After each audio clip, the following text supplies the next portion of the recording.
The whole reason for this road trip was to visit the parts of America I'd never seen before and get a feel for what they were like so I could write about them with some degree of personal knowledge. I was going to follow Steinbeck's route in Travels with Charley, albeit somewhat loosely, so it only made sense to go to his house in Sag Harbor and tour the place where he began his journey. It was my starting point as well. I chose to set camp across the Long Island Sound from there to avoid taking my camper out onto the island and to have a base from which to explore other parts of Connecticut. I was going in blind, with the exception of having studied a map for what would seem to be a good centralized location. Steinbeck mused that when he opened his book of maps, suddenly the United States became huge beyond belief and impossible ever to cross. I wondered how in hell I'd got myself mixed up in a project that couldn't be carried out. While I have already crisscrossed the country a few times since moving to the West Coast 10 years ago, the idea of going from one side to the other is not nearly as daunting as circumnavigating the lower 48. So I completely understood his sentiment as I stared at my digital map and considered how many stops I'd have to make and how many months I'd be at this. It also felt oddly intimidating to go north into New England. I guess part of it is that it's the only region of the country I haven't spent time in or at least driven through. Also, Steinbeck seemed to spend more intentional time in this part of his travels than any other, or at least he wrote far more about it than the rest of the country he saw. That seemed to weight my time here in some additional significance that I wanted to get right. When I took the ferry over to Long Island to visit his house, I think I expected bigger. But it was a modest house in a quiet neighborhood.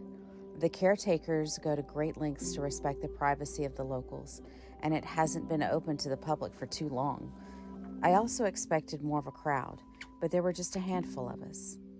While it wasn't a grand estate, it could not have found a better spot to perch for the type of picturesque aesthetics any aspiring artist would crave for solitude and inspiration.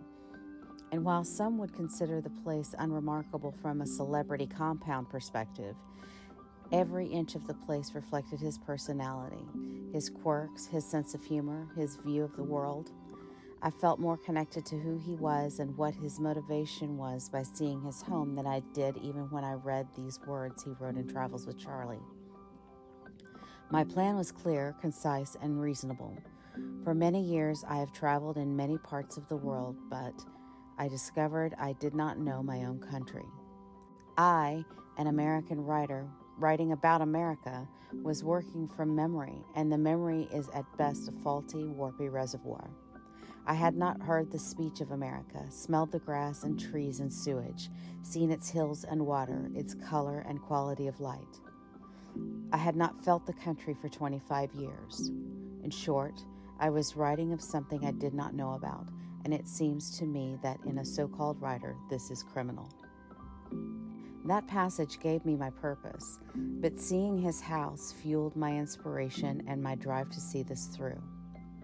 Before I left the island, I drove around in the Hamptons, followed the coastal road lined with the storied and opulent houses I've seen in film and television that idealize this retreat for New York's rich and famous.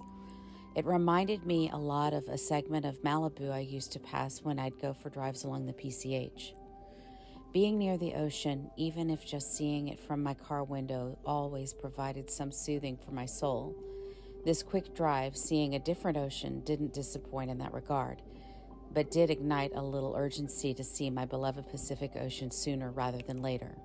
My time there was short, and I had other places to see, so I returned to my campsite that might as well have been a million miles away. Before moving on to the next location, I had an opportunity to talk with some of the seasonal residents of the campground.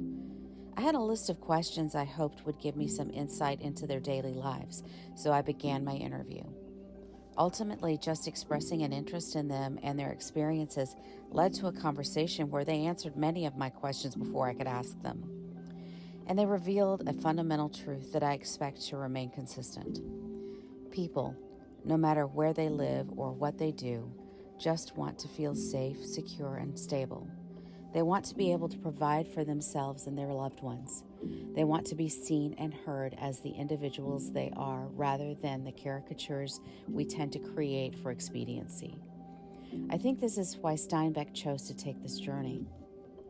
The disconnection he was feeling was because time and distance had removed any authentic connection and relegated him to stereotypes and cliches. His only sense of the world changing came from books and newspapers, but they didn't offer an accurate portrayal of how and why change was occurring and whether it truly altered the reality of who people are. I've been involved in some powerful and potent projects with clients striving to contract this ever-expanding world in order to allow each of us to be truly seen and heard.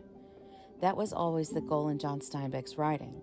He gave voice to the common laborers struggling to survive and fighting for equanimity. He portrayed the average American in their average everyday experience in one part of the country so those in other parts could see their fellow countrymen were not so far apart from them. If I have only one takeaway from this part of my journey, it's that we need more of this. More understanding that Americans in Connecticut have the same concerns and interests in their daily lives as those in Kansas or Iowa or California. Sure, some of the details are different, but what lies at the core is the same. I've met nice, kind, and generous people. I've met rude, inconsiderate, and hostile people. And really, only the accents have changed.